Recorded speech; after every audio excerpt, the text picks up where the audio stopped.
Hey folks, welcome back. It's week 22 of the Elite Golf Blueprint, and this week we're talking about what happens when we get into the rough and how we can get out of it and how we can be performing our best to obviously continue to score well and play that best golf. Now, a little bit of a sparse kind of area here. I can make this harder or easier if I need to. We've got some Poana kind of around here, and it makes it challenging when we get into the rough, okay? Sometimes we have slightly deeper rough, and obviously we have slightly lighter rough that we can kind of get through depending on where you're playing. The first thing I would say about playing in the rough has to be know your game. If we hit it into the rough and we don't necessarily have a lot of swing speed, if we're not necessarily confident when we get in the rough, we've got to have the strength to be able to hit shots out. Play your game. That's the easiest thing I can say. If you get in the rough and the fairway's maybe 10, 15 yards and you can advance it maybe 50 comfortably without getting into trouble again, get yourself back into play and then carry on.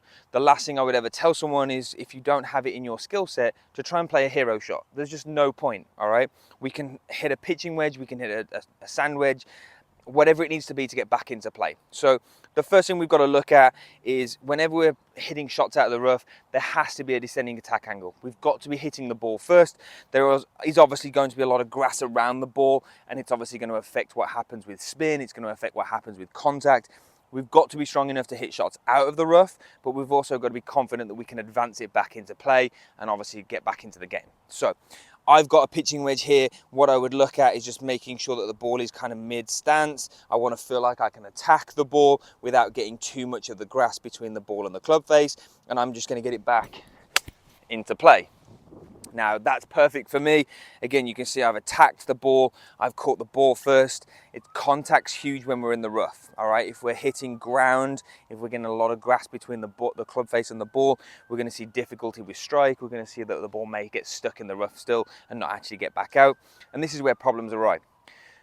Once we've gone and kind of covered that, if we know our game is pretty strong, how else can we play shots out of the rough? Well, the first thing we can do is if you know your game well enough and you're confident out of the rough, we can still maybe advance to get closer to the green. Well, if we're, let's say 170 yards out for myself and I've got a difficult lie or I'm struggling here, I know that there's going to be a lot of grass between the club face and the ball. It's going to take some spin off. It's going to force me to have to kind of control it a little bit more. I could potentially play a club, grip down it, have a little more control, and be able to feel like I can squeeze the ball out well and still advance it closer to the green. So what I would do is grip down this club. I said about 170 yards, which for me might be maybe just past a 9-iron, so an 8-iron, but I'm in the rough. I might go to a 7-iron and I might grip down it. I want a little bit more of a speed through the rough, get the ball out. So I would get a good setup, good stable base, maybe feet a little bit wider, and from here I'm just going to make a normal swing but slightly grip down for more control, and that's going to advance the ball down. Again, you can see I've taken a lot of divot here, a lot of dirt, a little more of a sweeping attack angle with this one, but I was still aggressive down into the ball. Now those are the two things that we can cover first. One, how do we advance it out so we're not still in the rough? Second one is how do we, if you're good enough and you've got the strength and you've got the game, how do we get the ball out of the rough, back up towards the green, and maybe even still get it onto the green? Those are the two shots that we would look at. Grip down a little bit with the second one, just make sure we're strong through the hitting zone, and obviously we're still going to take some dirt and some divot, but we're really looking at how do we play a shot that's going to get us back into play. Gripping down, it's going to be a great way of being able to do that and just make sure we're strong through the hitting zone. Now, final one, let's say we're a long way away. If we have a hybrid in the bag, we could still play a hybrid out the rough.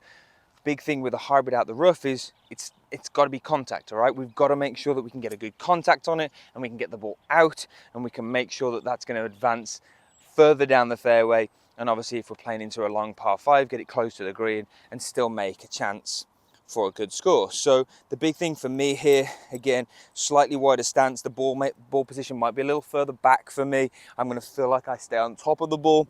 I'm gripping down it and I'm just going to be aggressive through the hitting area and obviously make sure I'm catching the ball as much as I can first. I'm actually going to make this one really sticky and kind of a stinky lie. I'm going to put some dirt, some grass behind the ball. Okay, I've got some grass behind the ball here now, so it's really going to challenge that hitting zone. I'm going to get set up. Again, I'm gripping down the hybrid here. I've got my stance a little bit open. I've gripped down it. It's a little bit further back. in my stance, and I'm going to feel like I stay on top of it and just make a solid swing. And it comes out really well. Again, you can see the grass was a little bit behind the ball, but I still got an attack angle that's going to catch the ball solid. Definitely ball before turf, and it's really allowed it to get out and get further down there. So big thing whenever we get into the rough, we have to make sure that the contact is good. There's many different ways that you can do that. Obviously, if it's shorter clubs just to get yourself out, do that. If you feel confident taking a slightly longer club, 7-iron, 6-iron, do that. Maybe grip down it a little bit, give yourself a little more control in the rough. Still make sure that the contact is the first thing. Last one, if you feel really confident that you can attack with a hybrid and you have that in your bag, obviously make sure that the contact is good. You may just want to give yourself the chance of being able to feel like you can stay a little more on top of it, accelerate through, and obviously you're going to get that nice shot out.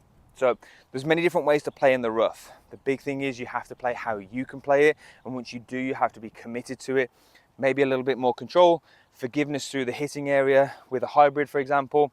It's really going to help you play in the rough. Folks, that's this week's video. I hope that helps you play in the rough. If you've got any comments, questions, or anything, post them down below. We're always bringing you new content to help you play your best golf. Go ahead and like the video, subscribe to the channel, and we'll see you next week in the 52-week golf blueprint.